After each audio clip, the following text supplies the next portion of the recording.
Amario, how are things going? I'm guessing the last couple of weeks have been quite frustrating for you, but are you getting there? Are you closer to that return to action? Yeah, it was quite disappointing to get an injury when I did, but yeah, I'm slowly coming back, and yeah, I'm nearly there now. So yeah, I'm just thankful for the staff for helping me get back as soon as possible, really. So.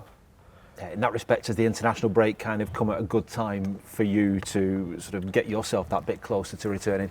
Yeah, definitely. It's come at a good time because I'm like kicking on now, so hopefully I'll just be available for the next game after international. You touched about the frustration of picking up the injury. How much of that was down to the timing of it? Because we'd seen you get a few appearances off the bench and it felt like you were getting very, very close to making that first start for us. Yeah, definitely. It's quite disappointing to come at that time, but it happens. It's football, really. Injuries come, so I just had to just kick on really with my rehab and just move on to the next thing, really. So I can't really dwell on it for too long. You mentioned the timing, how it was, a bit frustrating in that respect. When you'd had the opportunities on the pitch, how pleased had you been with the impact that you'd made coming off the bench? Yeah, definitely quite pleased. I felt like I made quite a good impression on myself so far. So, but I just wanted to kick on from that, really.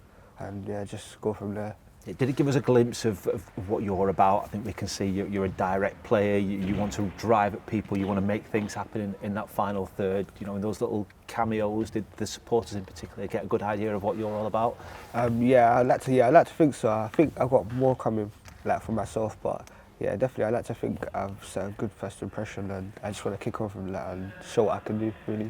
That extra little bit that you feel is still in there, is that only going to come when you get to start games and get maybe a regular run of starts? Is that kind of like the next hurdle for you? Yeah, definitely. I think that's the next step, to be starting games in the Championship and to just try to give my input as much as I can, really.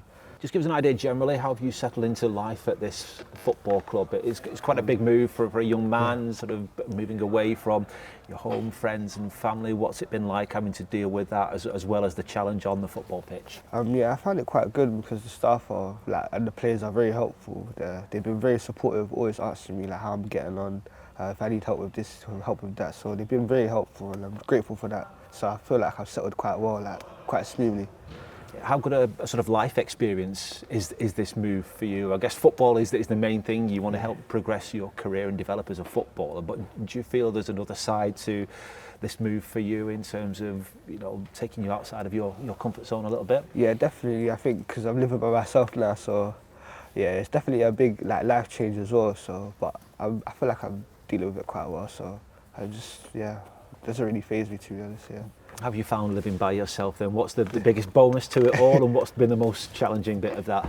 I think maybe I like my space, I like having a little space to myself, but I think the challenging part is cooking. I'm still learning to cook, so yeah, I think that would probably be the most challenging part so far. Have you got a go-to dish then so far? Have you been like, this is my default thing, if I need something to eat, what you go into? I think just pasta and chicken really is just the easiest thing to make. Pasta and chicken. It's quite good though, like I say, any experience for a young man to sort of try and combine the two things, isn't it? And how much do you think it might benefit you in the long term, having this move? Yeah, definitely. I think it will benefit me quite a lot moving forward and as I get older, because I'll take what I've learnt from here wherever I go, really. So yeah, definitely. I think it's a good thing. Yeah. You touched on it before about hoping to be back after the international break. From this point on, it feels like we really get into the thick of the season, if you know what I mean. There's no more international breaks until March. How keen are you to get yourself back 100% to be able to play a part in all those games? Yeah, definitely. There's a lot of games in the Championship, so I'm definitely looking forward to it. And yeah, I just can't wait to hopefully get a run of the games and just show what I can do, really. But in terms of the playing side, has it been different to what you've been used to growing up? Has it been a challenge for you when you've had those opportunities? Yeah, I found it quite good. It's quite exciting, the Championship, because there's so many games, so you don't really dwell on the game before. So yeah, I've found it quite good. I'm enjoying it, even watching games, enjoying it. From a team point of view as well, sort of assess we've played nearly a third of the season now, opening third of the season, we're not far outside the top six. How good a start has it been and how good a platform have we now got to really try and kick on for the rest of the season? Yeah, definitely. I think we started well and I think we all want to just kick on and continue to just do what we're doing and more. So I think, yeah.